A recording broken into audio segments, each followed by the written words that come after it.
මං අද වීඩියෝ එකේ ඔයගොල්ලොත් එක්ක ෂෙයා කරගන්න යන්නේ කොහොමද මම මේ මගේ අවුට්ෆිට් එක පෙයා කරගන්නේ කියලා. ඔයගලන්ට පේනද මං මේකප් එකයි හෙයාර් ස්ටයිල් එකයි දාලා තියෙන්නේ. මං ඇඳගෙන ඉන්නේ මේ වගේ වයිට් ටිකක් ඕවර්සයිස්ඩ් රෝස පාටයි වයිට් චෙක් ෂර්ට් එකක් මං ඇඳගෙන ඉන්නේ.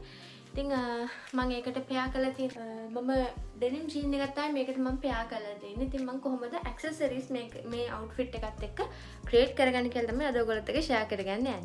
මම අද අවුට්ෆිට් එකත් එක්ක අරගෙන යන හෑන්ඩ් බෑග් එක තමයි මෙන්න මේ ෂෝල්ඩර් හෑන්ඩ් බෑග් මේක. ඊළඟට මම මේකත් එක්ක පෙයා කරන ස්ලිපර්ස් දෙක තමයි මෙන්න මේ blue color slippers දෙක. මේකේ අනේ මන් දන්නේ මේ ස්ටිකර් එක මොනවා කළත් යන්නේ නැහැ. මොනවා කළත් මේවේ ස්ටිකර්ස් යන්නේ නැහැ. අර ප්‍රයිස් ගහලා තියෙන ඒවා.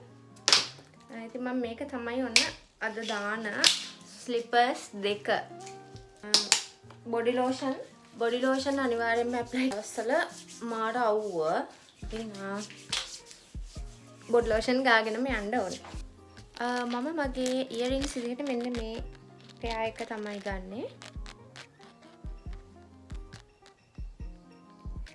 මේ පෙයා එක මේක ගත්තේ කියන්නේ මේක හම්බෙච්ච එකක් මට. හෙයාර් ස්ටයිල් එක මට වෙනස් කරන්න හිතුණා. මට හිතුණා මේ විදිහට කොණ්ඩය නෝමල් විදිහට තියාගෙන යන්න ඕනේ කියලා. හරි මෙන්න මේ විදිහට තමයි ඔන්න ඉයරින්ග්ස් මේ විදිහට තමයි ඔන්න ඉයරින්ග්ස් දැම්මම තියෙන්නේ. චේන් එකක් දාන්නේ නැහැ. මොකද මේක ටිකක් අර එල්ලෙන ඉයරින්ග්ස් දෙකක් නිසා මම මේකට වෙනම නෙක්ලස් එකක් දාන්නේ නැහැ. අවුට්ෆිට් එක කම්ප්ලීට්. මෙන්න මේ විදිහට තමයි තියෙන්නේ.